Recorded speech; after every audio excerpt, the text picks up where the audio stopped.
Alex says, I enjoyed the new TMI show and it reminded me I've been wanting to ask about this.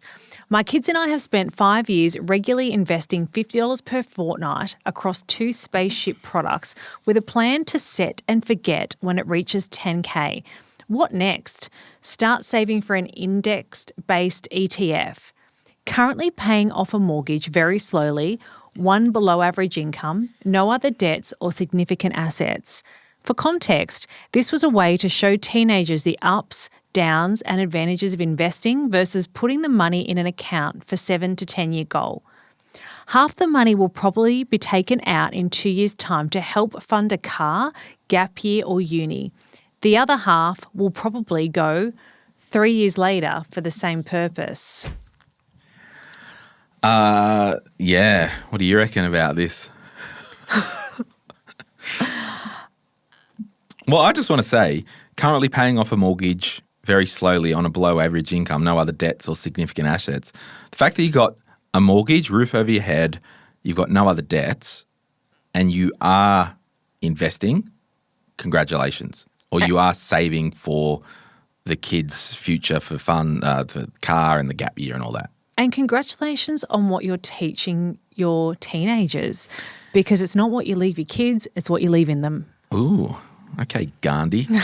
I kind of wanted to talk about this one in a cheeky way because I read this and I love you, Alex, please. We're making entertainment here. I can see you doing the right thing. I'll just talk about this and then we can talk about what next in terms of Spaceship or index-based ETFs. So she wants to show teenagers the ups and downs and advantages of investing versus putting the money in an account for a 7 to 10 year goal. Awesome. The problem is in your next breath you say the money will be taken out in 2 years' time. We don't really want money to be invested unless it's going to be there for more than 5 years.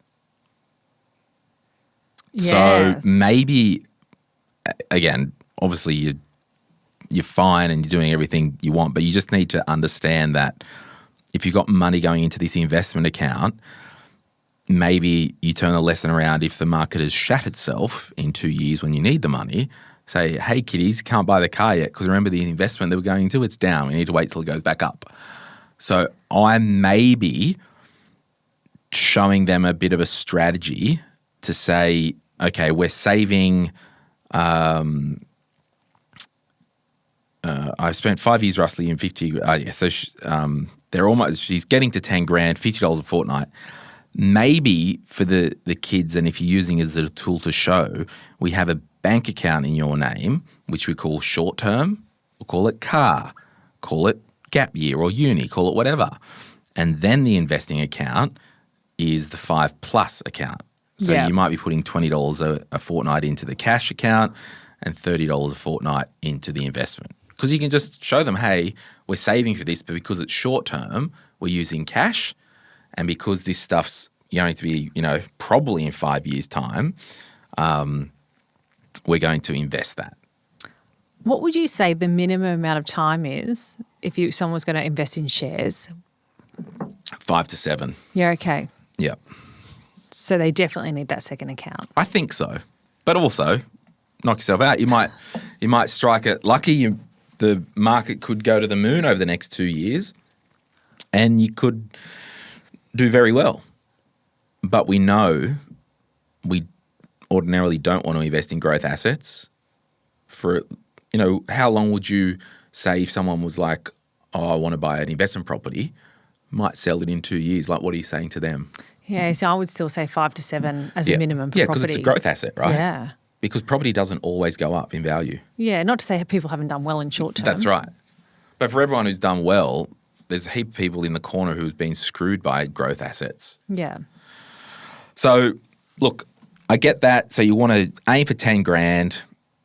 Maybe it could be we're just going to save, we're going to pause the investing and save 5 grand in cash, then the rest, or split it that way. But when she says what next, because she's in 2 Spaceships products, once it gets to 10 grand, well, you can leave it in Spaceship. So Spaceship is an investment product that has a diversified portfolio skewed to growth, skewed to tech. It is a managed fund. I don't necessarily think you would need to move it from Spaceship to an index-based ETF, because now we're talking about investing styles and asset allocation. Why would somebody go to an indexed-based ETF over a Spaceship account? A Spaceship account, and I'll just pull it up. Spaceship, I think it's a Universe portfolio. Their whole shtick was, when they released it, their whole thing was invest in things going up in value, going to the moon, the rocket, so all the tech bro stuff. And they actually got fined because they were saying, we're picking the best tech products in the universe to invest in. But they got smacked on the wrist because they had index funds and they actually weren't individually picking. So there was a mismatch between the marketing.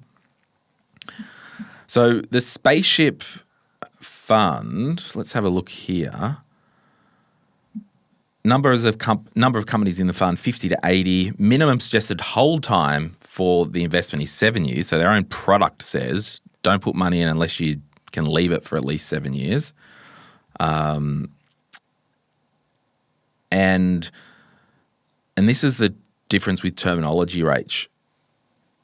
I say it's a managed fund, but that just means it's not listed on the ASX. So a managed fund can be an index fund because it's the style within the shell. The managed fund is just the shell. Ah. So, and the strategy is a high growth investment strategy, and this is the Spaceship Voyager Universe. I assume this is the ordinary money, not the super one, but they're probably very similar. The primary objective is to provide long-term capital growth by investing in companies that satisfy our WWG methodology, whatever that is. The strategy is a high-growth investment strategy which invests in companies listed on Australian and international securities exchanges that are assessed by the portfolio manager to meet the fund's criteria for investment. These are companies considered to have competitive advantages and future products or service growth potential. So the whole thing was, I think they're underlying the Australian listed companies are 10 to 30% target.